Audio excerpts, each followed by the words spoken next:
Did you ask for a recommendation? I was going to fire Comey. My decision. It was not... You had made the decision before they came in. I was going to fire Comey.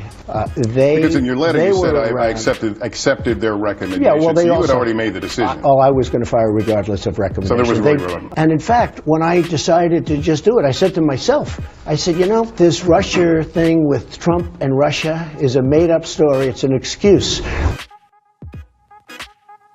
Yay! Yay!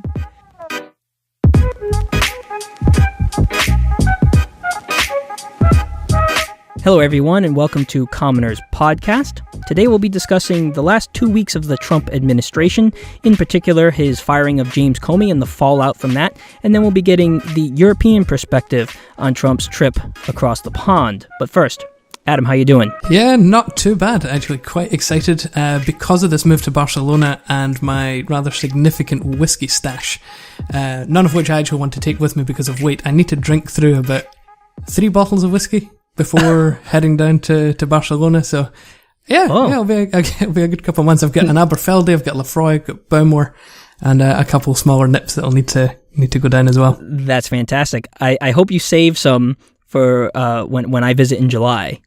That's right. Oh yeah, we're quite excited to be having you across.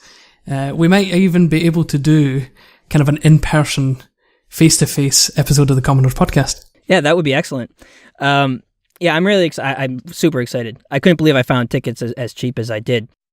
That's been the high point of my last couple weeks, but the low point has been about two weeks ago. We had just rain every day and it was like 40 degrees. And then yet last week, just randomly, it decided to be 90 degrees for about 4 days in a row. So every tree in creation in Massachusetts is flowering right now. And my hay fever is horrendous. Like I can't even sleep at night. It's so bad. I've been borderline overdosing on antihistamines for the last week, and it's not touching it. So, if my voice is low quality today, that's why.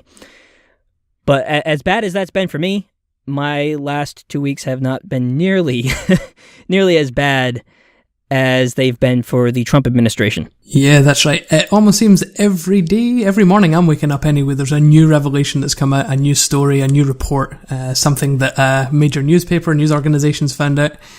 It's not looking pretty. It's really been unbelievable, the level of almost, I want to say, ineptitude coming out of the White House. Just, it seems like they cannot get out of their own way. And like you're saying, every other day, it seems like some bombshell is dropping, whether it's Comey being fired or, as we'll get into in a couple minutes, anything that's related to this Russia investigation that's going on.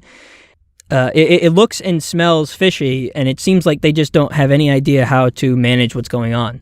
I don't know what your opinion is on it, Adam, but even during the election is when this all sort of started with the accusations by the Hillary campaign that Trump was being assisted by Russia, that Russia was intervening in the election, particularly when it came to WikiLeaks, leaking the John Podesta emails. There was talk about how Russia had given the emails to WikiLeaks. I don't know how you feel about it, but back then I wasn't on board with the whole Russia conspiracy. I didn't see the evidence for it. I thought it was more excusing away how terrible of a candidate Hillary really was. And even now, people like Dianne Feinstein, a Democrat, is essentially saying we don't have solid evidence that Russia actually intervened in the campaign.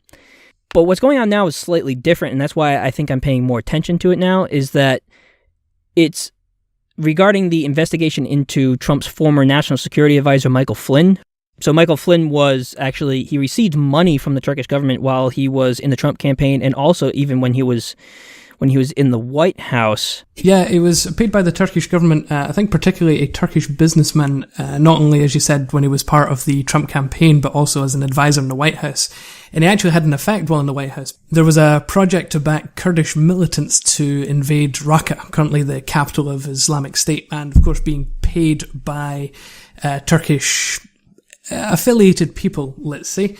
The Turks are no fan of the Kurds. They themselves are struggling with a secessionist movement by the Kurds inside Turkey, so they're no fan of Kurds in general, and for the United States to be backing Kurds to take Raqqa seemed like a bit too much for the Turkish government. Flynn actually then played the role in dissuading Trump from that particular project. Of course, now that Flynn's gone, it's back on the table, and, well, we've yet to see what actually comes of it.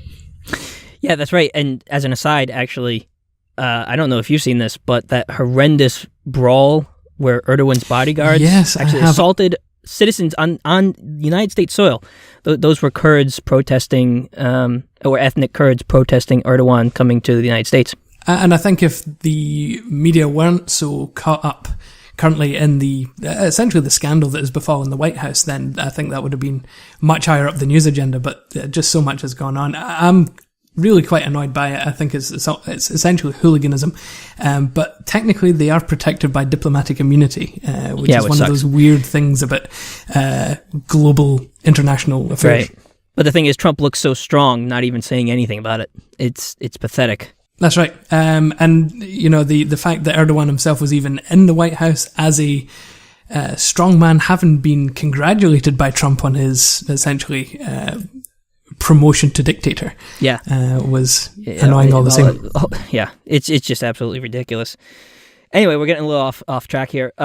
But really, that's not even what did Michael Flynn in. What did Michael Flynn in was his failure to disclose his contacts with Sergei Kislyak during the campaign. What had happened was, when the election supposedly had this Russian interference, Obama put sanctions on Russia. And essentially what happened was, when Flynn was talking to Kislyak, he said something along the lines of, we could make these sanctions go away if Trump becomes president. So he didn't disclose that, and essentially there was this big kerfuffle, and he had to resign. Well, he was forced to resign, rather, on February 13th. So he was gone. He was out of the administration. R.H. McMaster became the new national security advisor. And then after that, even though there was an active FBI investigation into Michael Flynn and his connections to Russia, that sort of took a back seat because the Trump administration continues to be groundbreaking in all the wrong ways. So the healthcare debate, the debate over the budget, his appointments like Betsy DeVos, those took center stage. Flynn was gone. It was a big embarrassment for the campaign, for the presidency, but he was gone. And it didn't seem to be having too much of an effect on his presidency.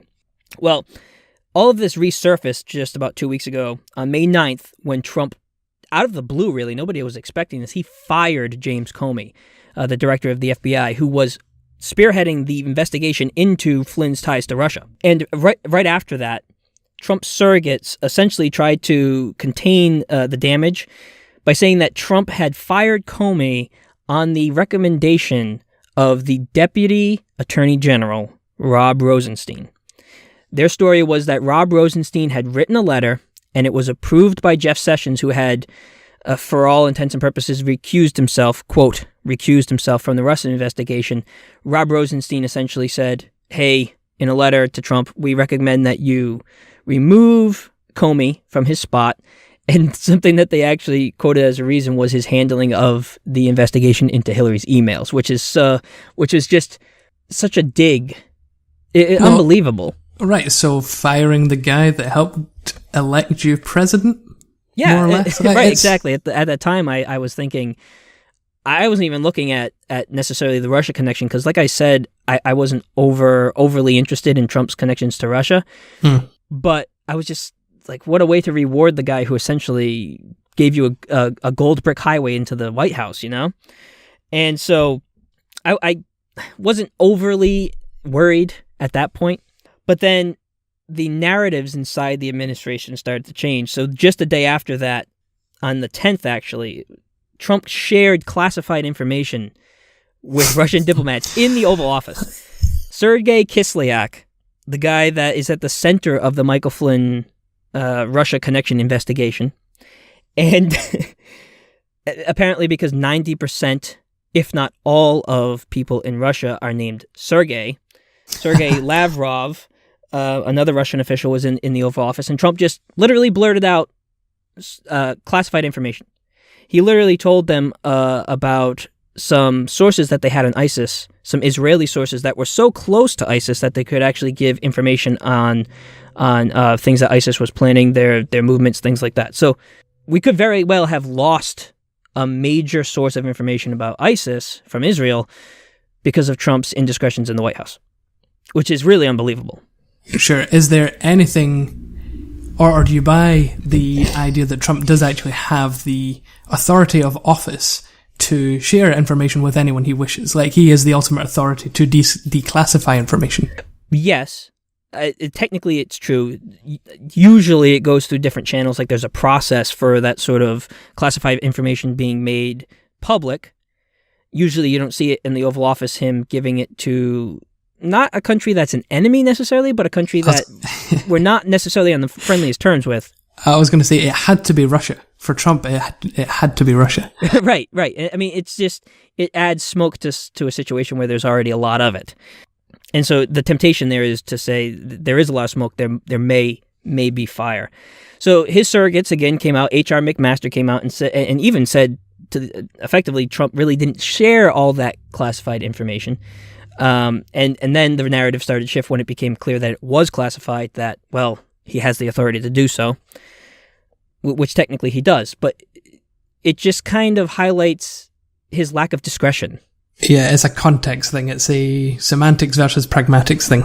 Exactly. Especially when it's, I mean, this isn't like a state secret that happened 50 years ago. This isn't about like Area 51 or anything like that. This is literally the enemy that we are fighting right now, that we are engaged with around the world right now. You're sharing classified information, like things that could literally put people at risk right now. I mean, that's what they said Edward Snowden did, and he's considered a traitor and living abroad in Russia because if he were to come back here, we would try him for treason. But the president's allowed to do that in the Oval Office with no consequences, essentially. Legal consequences, anyway. Without legal consequences, exactly. Politically, it might be a different story. The very next day, on May 11th, Trump admitted to Lester Holt in a nationally televised interview that the Russia investigation played a serious role in his decision to fire James Comey. Not only that, he admitted that he had decided to fire James Comey before he even received the letter from Rod Rosenstein. So all of Trump's surrogates, his entire administration, is trying to build an alibi for Trump to say, hey, listen, here's a letter from Rod Rosenstein. We know you're trying to fire, assumedly they knew that he was trying to fire Comey because of the Russia investigation, and they gave him a perfect out. The deputy attorney general suggested it, and you're president, but you rely on your advisors. You were just taking your advisor's advice. But no, completely contradicts the narrative, comes out and says, well, the Russia investigation is one of the reasons why I fired Comey. And not only that, I decided on that before Rod Rosenstein ever even gave me the letter, completely destroying his own alibi. He's his own worst enemy. He really is. It's almost as if he has this unrestrained desire just to talk and to share his mind, which obviously doesn't work in at the highest office of state. Yeah. Well, I mean, just look at his Twitter account. So, well, right. Perfect example. The next day after that, on May 12th, Trump tweeted about James Comey, and he said, James Comey better hope there's no tapes of their conversations before he starts leaking things to the press.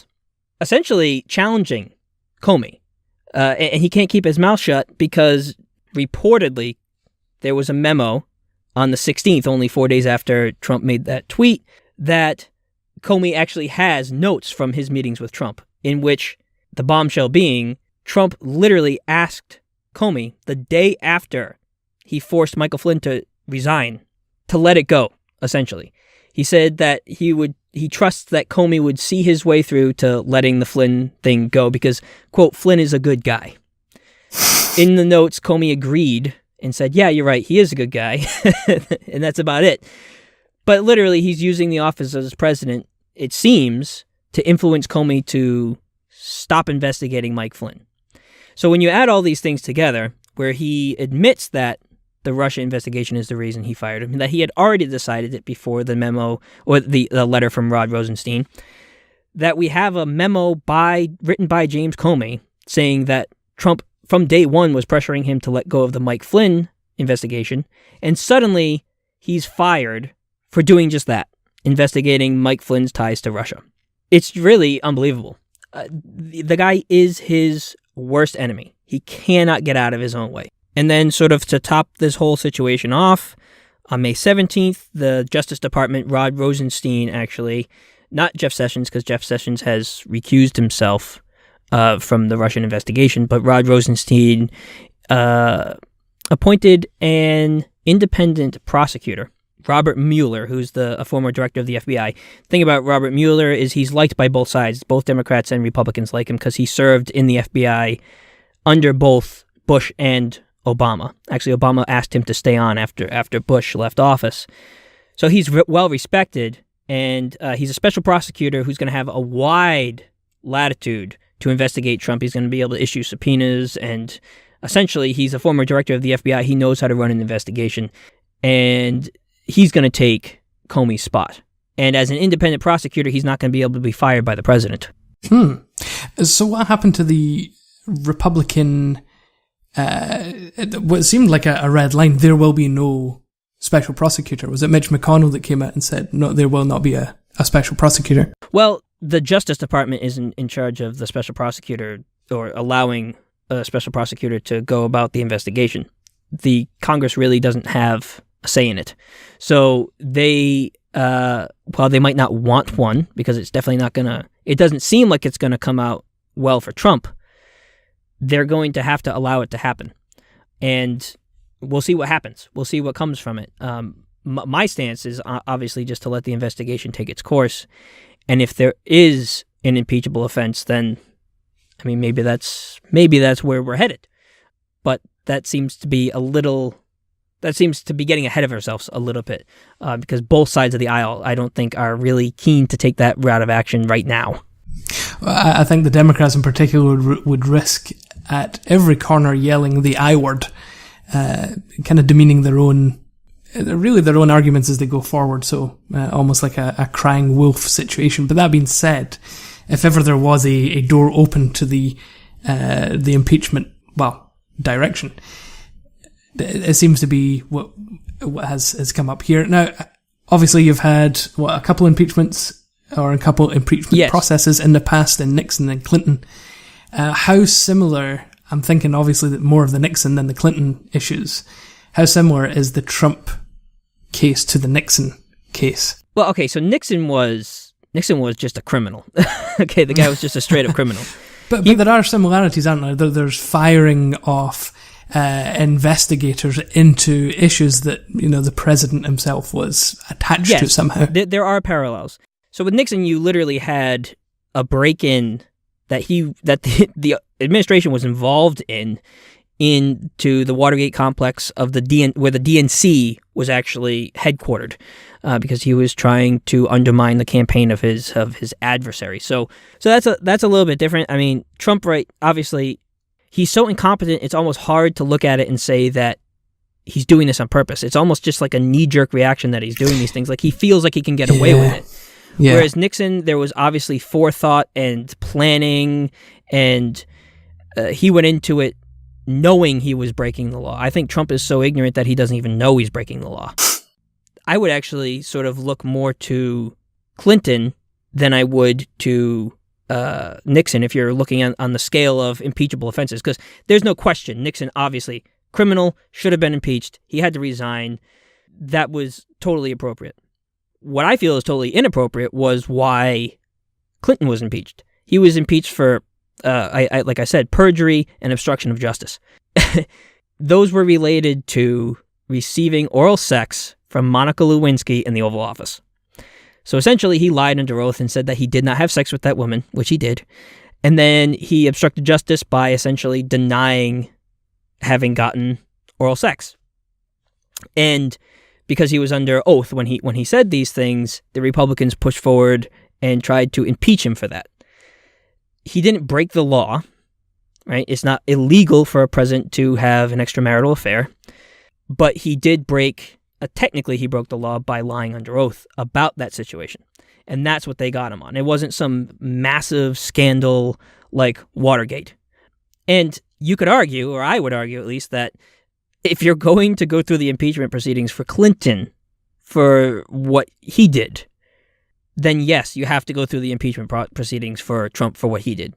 He fired the FBI director who was investigating Michael Flynn's Russia investigation. And if you look at all of the other the factors where you have the Comey memo. Well, my only thought was, again, Trump technically hasn't broken the law yet. I'm not sure what the technicalities for impeachment of the presidency are under the Constitution. If I remember right, it's treason, high crime, and misdemeanors. But that is such a vague overview of impeachable offenses. Right, but obstruction of justice is so essentially, if Trump were to be impeached, the House of Representatives would have to prove that there was obvious obstruction of justice. Nope, not the House. So what would happen is, so I'm not saying that Trump should be impeached right now. I'm saying that we should allow the investigation to take its course. And if that investigation with a special prosecutor finds that there was evidence of a purposeful cover-up, a purposeful obstruction of justice by firing James Comey, then what would happen is I would expect impeachment proceedings to start, especially if you're going to impeach Clinton for what he did. What would happen is the House votes on articles of impeachment, which are essentially charges towards the president. So for Clinton, it was perjury and obstruction of justice. For Trump, it would probably be only obstruction of justice because, as far as I'm aware, he has not lied under oath. So then, if the House votes to advance those articles of impeachment, it would go to the Senate. Now, the Senate would create a special counsel group that would prosecute the president. They would bring evidence against them. The president would have his own counsel, but they would be like special counselors bringing evidence and essentially trying the president before the Senate. And then the Senate would have to vote on his innocence or his guilt. And then I think it's a 2/3 majority that you need of senators to impeach him. Sure. So it's basically the House votes to put him on trial, bring charges against him. The Senate actually carries out the trial, and the Senate actually serves as the jury, essentially, and they vote, and a 2/3 majority would impeach the president. And well, actually, it wouldn't impeach the president. It would essentially find him guilty. The impeachment is really only the House of Representatives bringing the articles of impeachment against the president. That's why Clinton was impeached, but he was never removed from office. Obviously, the House of Representatives are heavily Republican. The Senate is kind of more evenly split, 50-50. There's never been a case of an impeachment being brought against a president of the same party. Right. So essentially it would require the Republicans to have a political change of heart or a change of political will in order to bring it forward. Yeah, kind of. But here's the thing, though. I look at that, and I look at that in history, and I look at the presidents that we've had. Trump is a different type of animal. He's an outsider. He's obviously unfit for the office of president. I mean, say what you will about Nixon. The guy was not necessarily unfit for the office, as in, like, just had no idea how to actually be a president. Like, he was capable. He was capable, exactly. He had a background in politics. Trump does not. Trump is a loose cannon. And to be honest with you, if there was ever going to be a president that was impeached by a Republican Congress, it would be Trump. And I say that because not all Republicans like Trump, but the vast majority of Republicans like his vice president. So they sort of, if I were a Republican, I would 100% vote to impeach Trump because he's an ineffectual leader. He doesn't stand for a lot of Republican values. So he's before argued for single-payer healthcare. He's against cutting Medicare and Medicaid, even though he's not really because he allowed it to happen in his bill. He killed the TPP. He's against all of these multinational trade deals. He wants to do bilateral trade agreements instead of unilateral trade agreements. So Pence would have never withdrawn us from the TPP. He's much more aligned with traditional Republican values, and he was a governor. So he knows how to lead, and he would be a much more effective president. If I was a Republican, twiddling my thumbs in my evil lair, I would think... No bias. No bias at all. I would impeach Trump merely because I want an effective leader in place that can actually put through our agenda. It seems like the temporary embarrassment for a 4-year term of being able to basically push through my agenda, I don't know. do the Republicans risk cutting out even the Trump base, the 40% or so that of the Republicans that are actually like hardcore Trump folk? Well, Trump only has the lowest approval rating of any president. A lot of Republicans are souring on him. His base is going to like him no matter what. Part of me looks at it and says that the Republican Party doesn't really want Trump's base, because a lot of what Trump's base wants are not necessarily traditional Republican values either. You know what I'm saying? I guess, I don't know what the political calculus would be in the minds of the Republicans. I'm just saying that if it were me and I was looking at the situation, Trump is not effective. I mean, look what he's done in his first 100 days. Pence would have been able to get way more done. If I'm looking at it, he's embarrassed our party so much. I mean, he's taking us to the point where we're almost illegitimate. Just stem the bleeding now and then rebuild later. Because if you look at it, Trump is not popular. What the Republicans are doing is not popular. So they face to lose big time in 2018. I don't know. I mean, it seems like the Republicans need some shakeup. So you're saying that it might actually become politically advantageous for the Republicans to turn on their own president? Yeah, well, yes. And especially once we see what the outcomes of this investigation are. I just don't think that most Republicans in Congress look at Trump and say, yes, this is a great thing for the Republican Party. So it might become something political where, and unless the investigation comes back and says, well, there's nothing here. Trump did nothing wrong.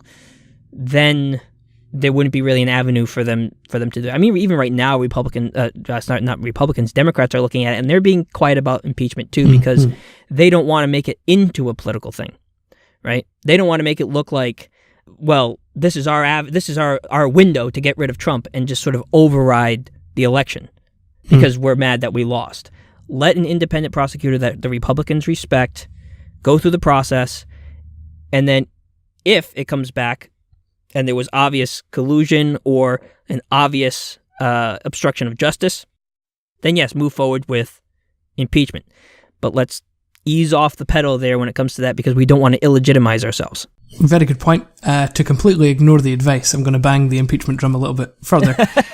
Okay, go ahead. And ask you, given that Trump has been ineffective as a Republican leader, and given that Pence would far more likely be a good Republican leader with Republican conservative values, who would you prefer as a progressive? Would you prefer an ineffective Republican Party led by an ineffective president, or an effective Republican Party and an effective president?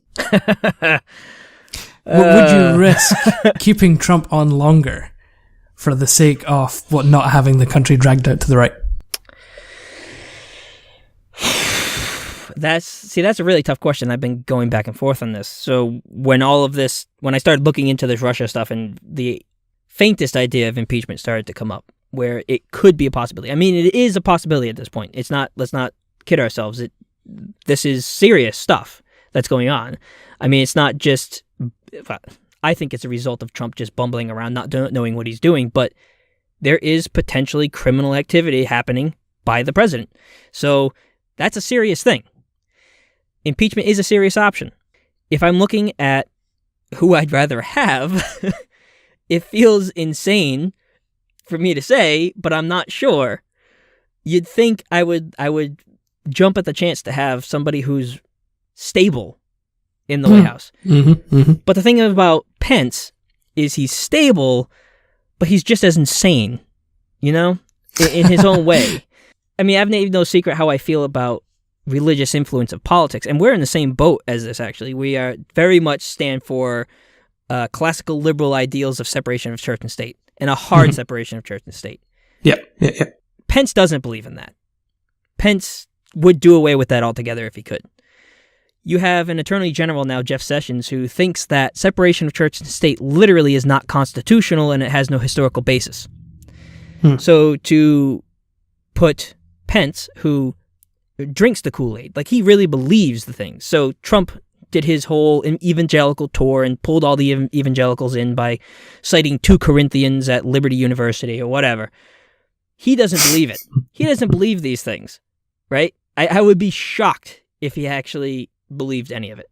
So he's pandering whenever he does a religious thing.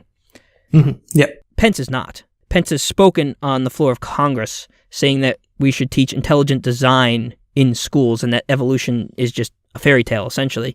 He has said in the past things that have been interpreted to mean he would like federal funding to go towards gay conversion therapy.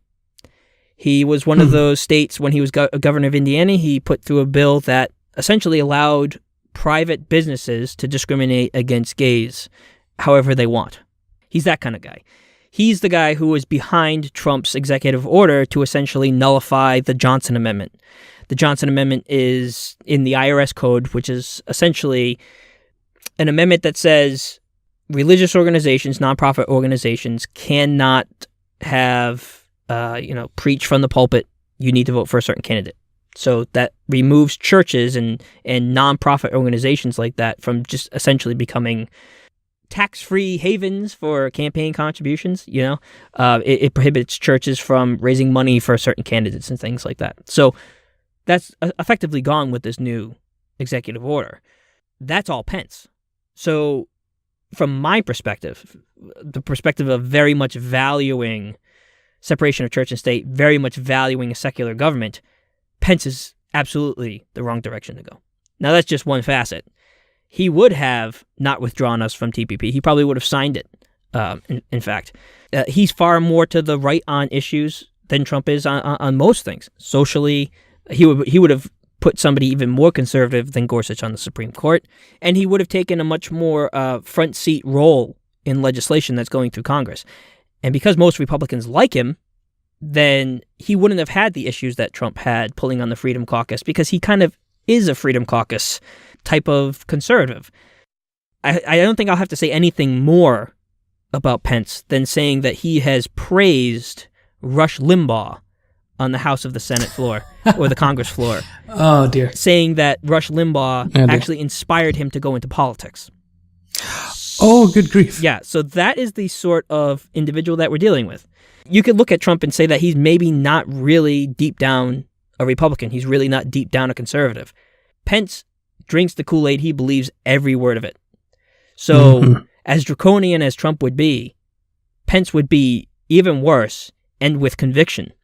So I don't know. I mean, do you want a bumbling idiot in office who can't seem to do anything right, is massively ineffective, puts together a healthcare bill that will not pass the Senate? I mean, if Pence wasn't involved, he probably would have been able to craft something that was good enough to make it through the Senate that could have become law much more quickly than this Trump care bill will. But because there was just such a lack of leadership from the executive on this, we ended up with what we ended up with.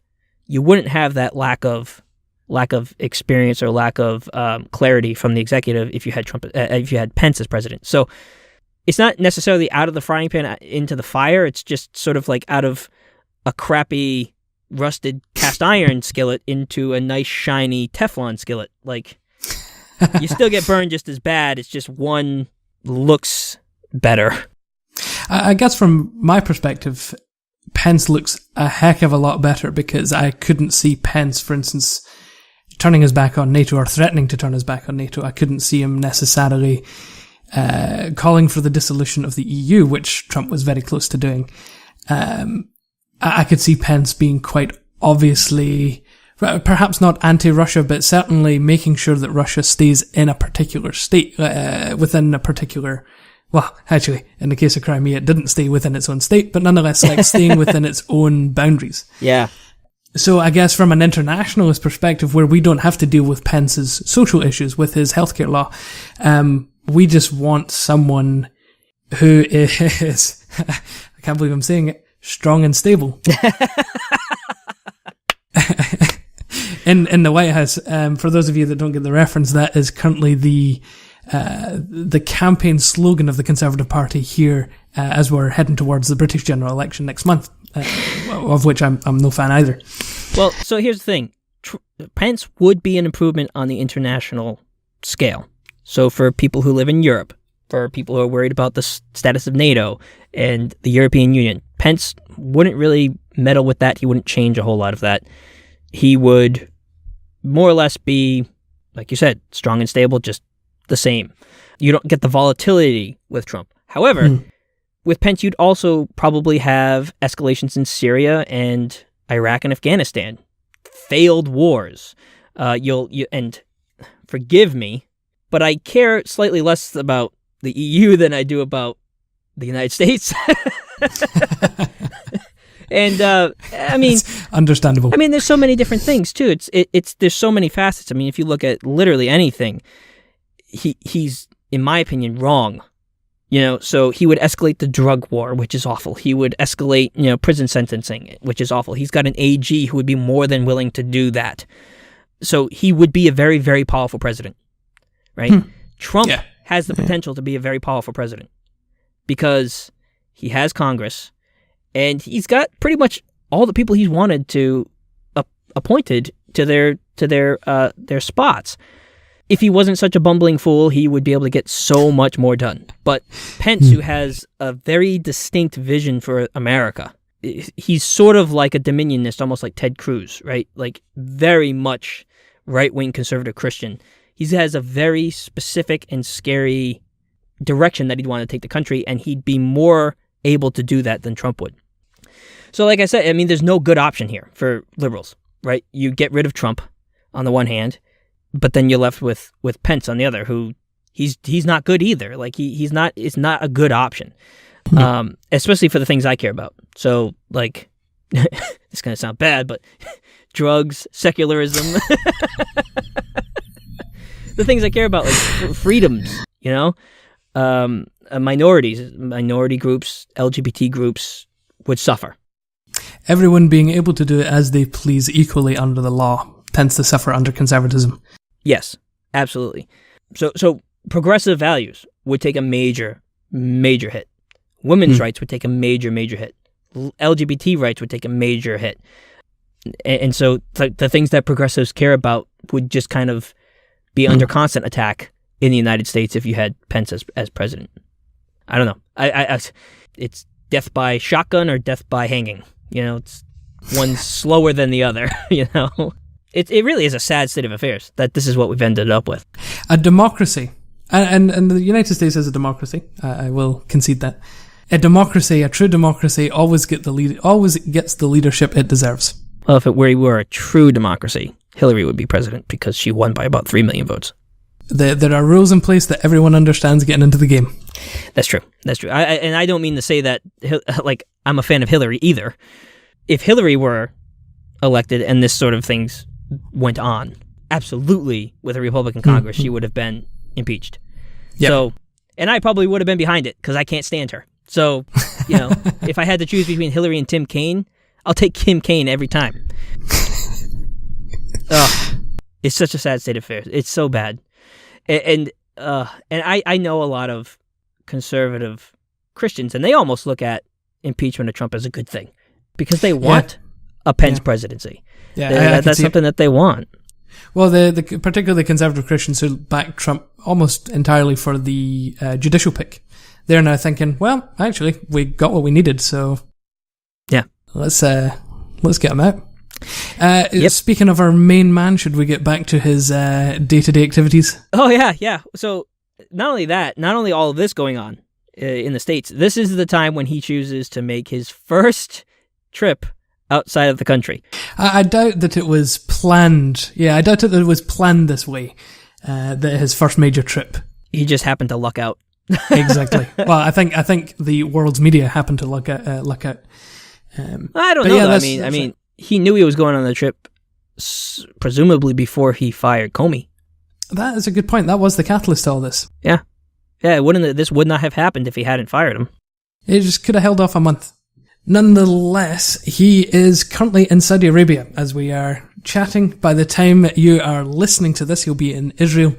And because it's a big foreign trip, we're actually getting a lot of insight into the day-to-day running of the administration, surprisingly, because everything is in front of a camera, everything is kind of out in the open, and we kind of get to see how his staff handles big foreign trips and how he himself, after all this scandal, is also handling this foreign trip as well. So it's a rather hectic week that he's got himself planned. It's a 9-day trip Yeah, actually, I have to admit, I haven't really paid too much attention to his trip abroad. I don't really necessarily know where he's going, what he's doing. So actually, you're educating me right now.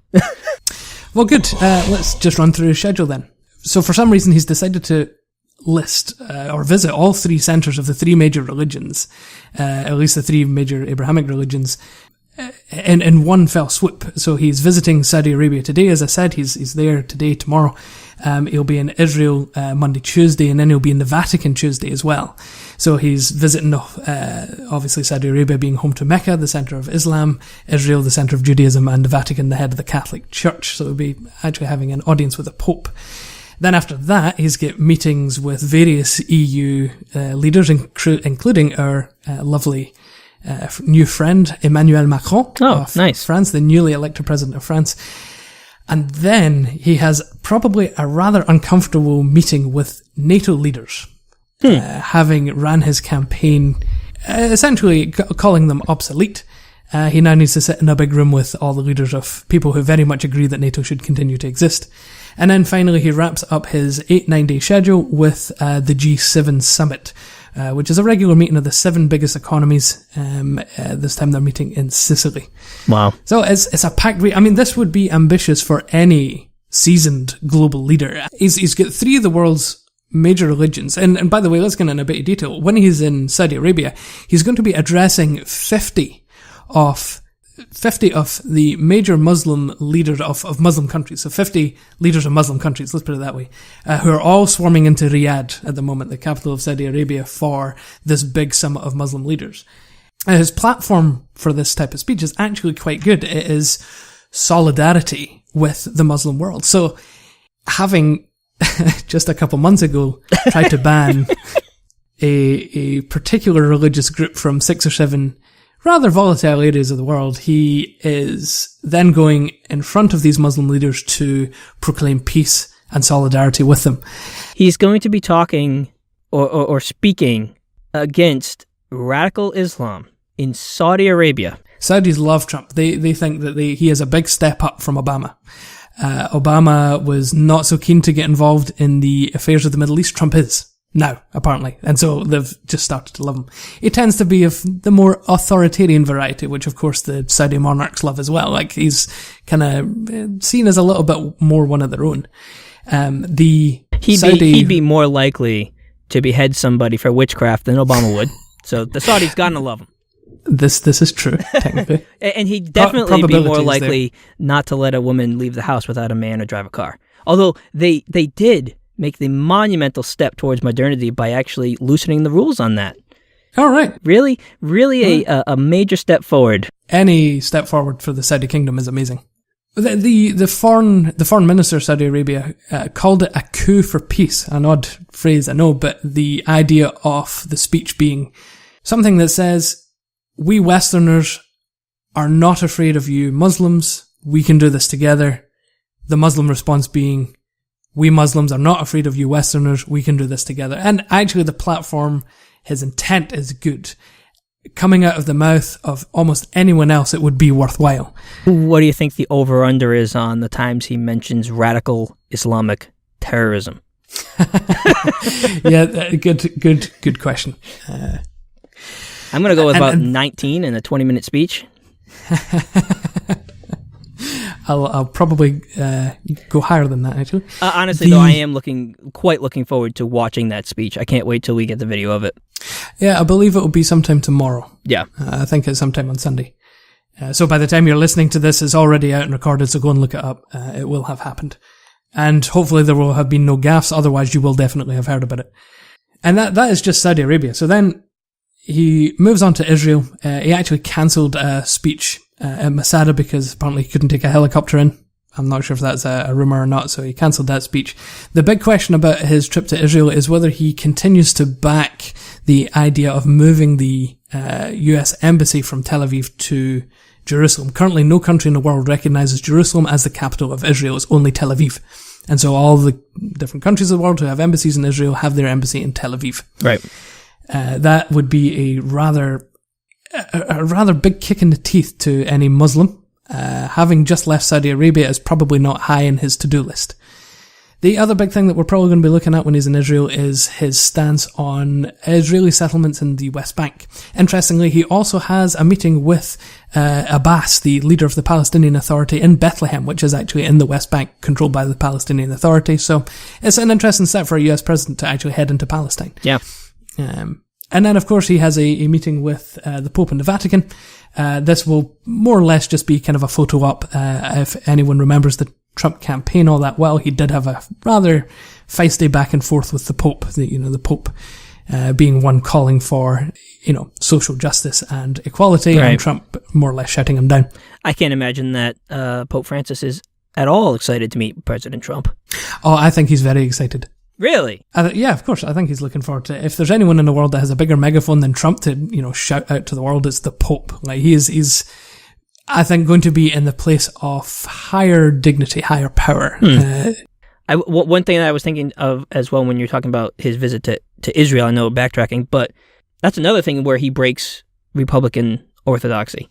I mean, he's talking about good point. A deal that is equally beneficial for the Palestinians and the Israelis. That's what Trump has always said that he wants, which I agree with.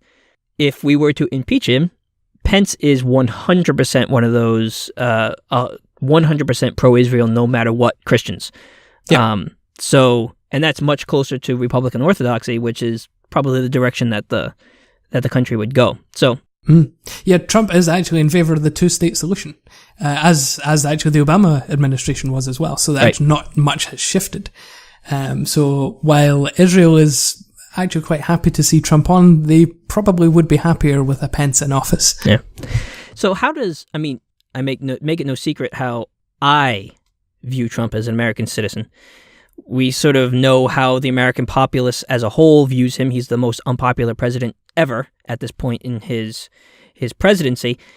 So what is Europe's response to this? Because he's going to be front and center now. I mean, people are going to be watching him leaving the country, taking his first trip across the ocean, his first trip out of the country as president, which is it's incredible that it's taken him this long.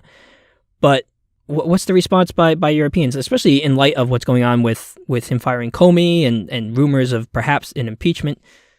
How is he viewed? In a phrase, volatile clown theory. I mean, it's got to be absolutely terrifying knowing that the most powerful country in the world is headed by Donald Trump. I mean, if he was the president of like the Philippines or like Jamaica or something, nobody would bat an eyelash, because you expect that sort of thing out of third world countries, right? You don't expect this type of leader of a first world nation. Well, see, that's the interesting thing, is that Trump was feared by Europe. The last couple of weeks, he's not really someone to be feared anymore. That's true. Which is quite funny. So obviously, during his campaign, he called NATO obsolete. He's kind of backtracked a little bit, especially considering he needs to sit in a room full of NATO members. He's been critical of the EU, almost calling for its dissolution. He voiced support for Europe's far right, including hosting a meeting with Marine Le Pen at Trump Tower. He always cheers on the anti-EU strongmen like Erdogan in Turkey, as I said, especially after he won his promotion to dictator. And then there's always kind of that shadow of Russia. So there has always been this kind of fear that Trump is just the worst possible thing for Europe. But the last couple weeks have kind of shed kind of a new light on the Trump administration. So suddenly the roaring lion that was the Trump era is now kind of a prepubescent kitten. Like, sure, okay, it has claws, it has teeth, but it's too kind of internally angsty and emotionally immature that really all that's needed is kind of a smile, a nod, a pat in the back, and Kitty goes back to playing with its kind of ball of string. It's not that scary anymore. Oh, it's so true. I mean, the same thing has happened here for a lot of liberals. It's like we look at him and it's like he was going to be like the end of American democracy as we know it, and he gets into office and it's just like the guy has no idea what he's doing. Yeah, like, I mean, he's completely out of his depth. He's a petulant teenager. He's ill-informed. He's got a short attention span. He's always ill-prepared, and he's ultimately undisciplined. Like, again, he is his own worst enemy, just simply because he's he doesn't know what he's doing, and because of that, it's like, yes, again, he has the military, and again, he has the nuclear, but he's so undisciplined that he wouldn't exactly know what to do with it and when. Right. And that image of him has actually come across to Europe quite spectacularly, actually. It's amazing how quickly the Europeans have kind of caught on to, how little a threat Trump is. Yeah. Especially when he actually does follow the advice of his advisors as well, that just take that last little bit of volatility out of it. Yeah. And he's sort of a testament, and this is kind of strange that I'm saying this because I don't like him, and I don't like the establishment that we have, Democrat or Republican, but he is a testament to the power of the check and balance system that the United States has. Yeah. He's been declawed completely on his Muslim ban, things like that. A lot of his actions towards illegal immigration have been halted, his actions towards sanctuary cities. And now we have a special prosecutor that's going to be investigating him and Michael Flynn and their connections to Russia. Like, this is all outside of his control. So it is a heartening thing to see that the checks and balances still do work. Right? It's not as though his election overnight just turned us into some banana republic.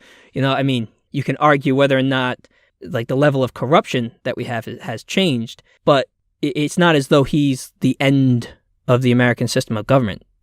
That a lot of people feared that he would be. Yeah, I would say it's not even necessarily just down to checks and balances, although they have played a role in a few significant points, but it's just down to the individual himself. Like, the way that he's kind of treated is, I don't want to call it unfair because I think he brings it on himself, but certainly there is kind of a lack of reverence now given to the president simply because of who occupies the office, Trump.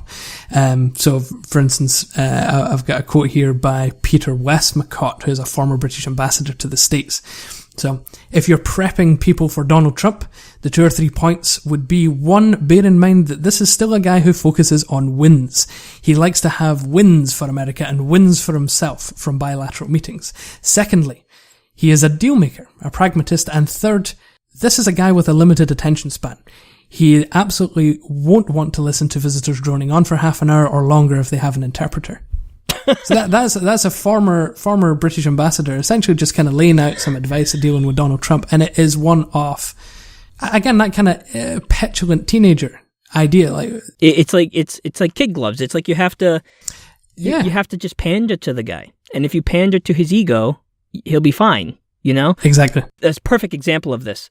I was just reading the other day that memos that they're handing to the president, they're ensuring that at least once per paragraph, they have Trump's name, because he'll keep reading if his name is there. I mean, this is legitimate. This was on Reuters, right? This is not just some crackpot blog or something.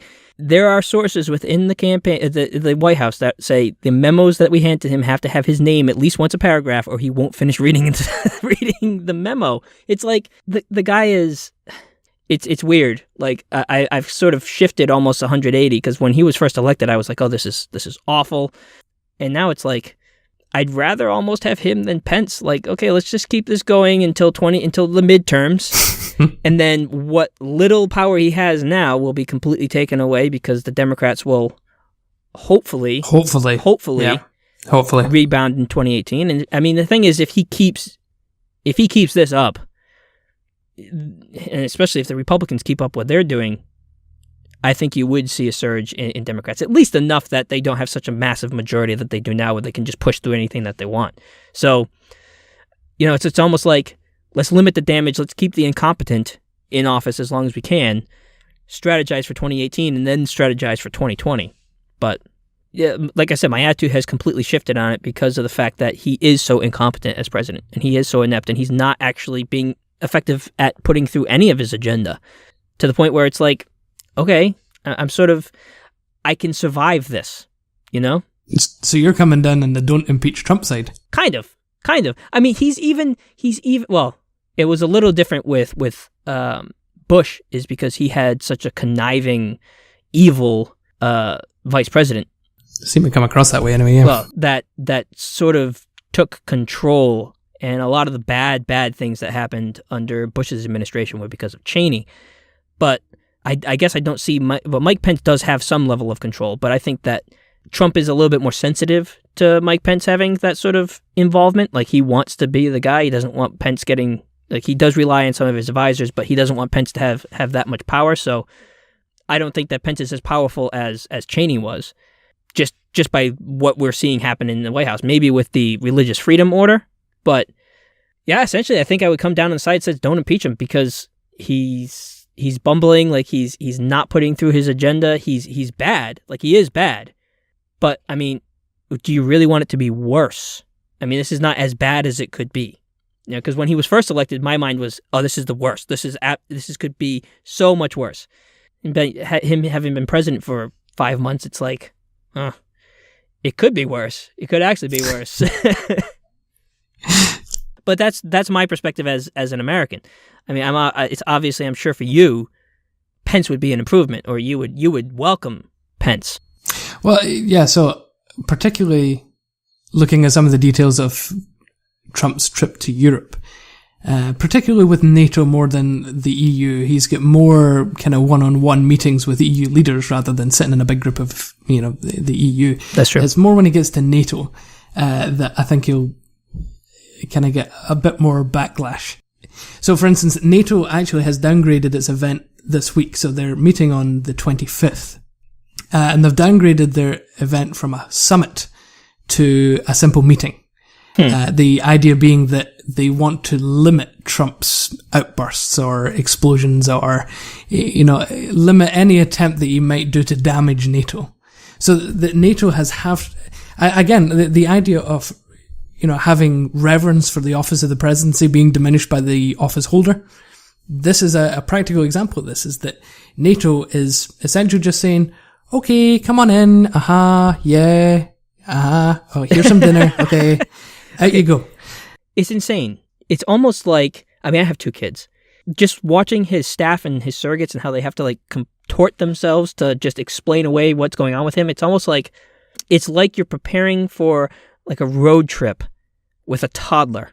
And you're like, okay, I need to have water because I'll get thirsty and I'll get cranky. So I'll have water. I'm going to have some granola bars. I'm going to have some squeezies. I'm going to have some applesauce. And then a pillow and a blankie just in case they have to take a nap. And I'll have a binky because they need their binky to take a nap. And you pack all this stuff up, and then you get in the car and you're like, I'm ready. I'm good to go. And then the kid is like, you look back there and the kid's got its diaper off and it's playing with its own poop, coloring, the coloring book with its own feces. Like, that's what the Trump presidency seems to be so far. It's like the people around him have to, like, just completely schedule their lives and plan around his every tiny little emotional need. And it's like, he's a toddler.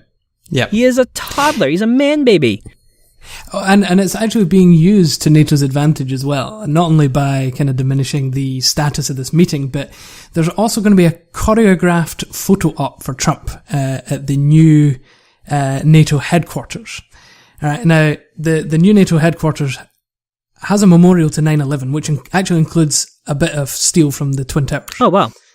So it's a fairly significant memorial. They're hoping that he will have a photo op with him so that he'll bring up Article 5 of the NATO agreement, the NATO treaty. The Article 5 agreement is that any attack on a NATO country is an attack on all countries. All right, and requires a response from all countries. Something that Trump said he wouldn't do, for instance, if, the Baltic states didn't pay their 2%. And it doesn't necessarily help that Trump appears to be cozying up to Russia when Russia is being very aggressive towards the Baltic states, members of NATO. Yeah. So they are finagling this little photo op for him to admit that Article 5 is necessary, and then hoping to remind him that the only time that Article 5 was invoked was at 9/11. When every country in NATO responded to help the United States. So it's very much using the opportunity to push him into a corner and say, we helped you, you need to help us. It's like he has to be manipulated into believing the things he decides are his own decision. Yes. And that's been taken advantage of by Europe. And it is already a practice by his own staff. Not to beat a dead horse or anything, but this is how I treat my 4-year-old. Like, I have to make her think that what she's doing is her decision. So I'll give her two options. Well, you can hit this or you can get that. What you got to choose. And then she makes a choice and she feels like she has agency and she's in control of the situation. When all along I was limiting her choices and I got what I wanted either way. You can do that with the President of the United States. That is so terrifying. There is a diminished respect now for the office. In fact, it's even happening back in Washington itself. Ambassadors to the country will kind of send notes back home. They'll kind of communicate with each other about how best to handle Trump. And it's very much very simple things like 30-second attention spans don't merit 30-minute conversations. If you compare them favourably to Barack Obama, big points. Yeah. Big brownie points. It's Donald, what big hands you have.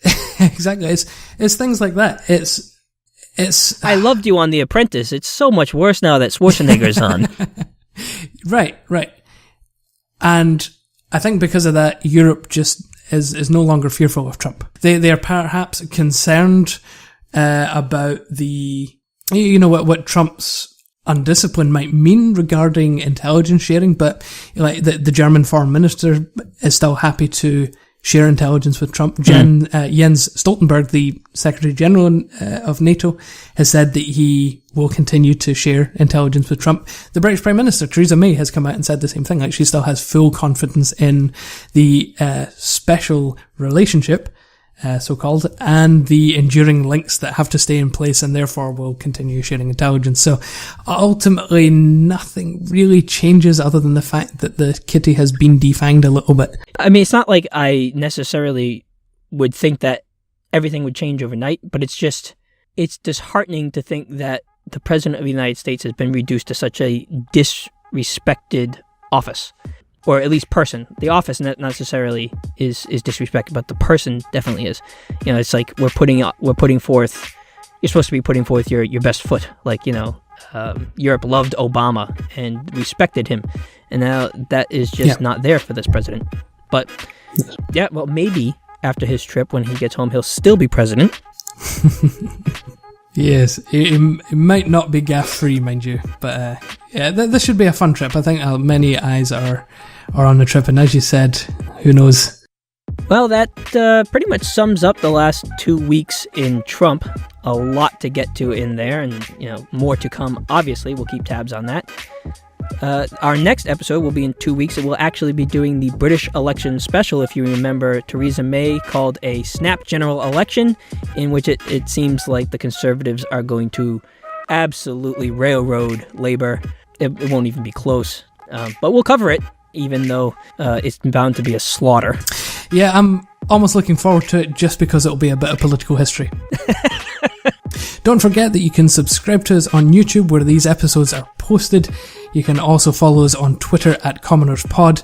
Remember that the Commoners Podcast drops into your feed every second Monday. And, well, Political Animals, not yet returning, but we should be moving to a once-a-week format soon. We'll keep you updated on the details as they come. So again, thank you for listening, and as always, stay informed.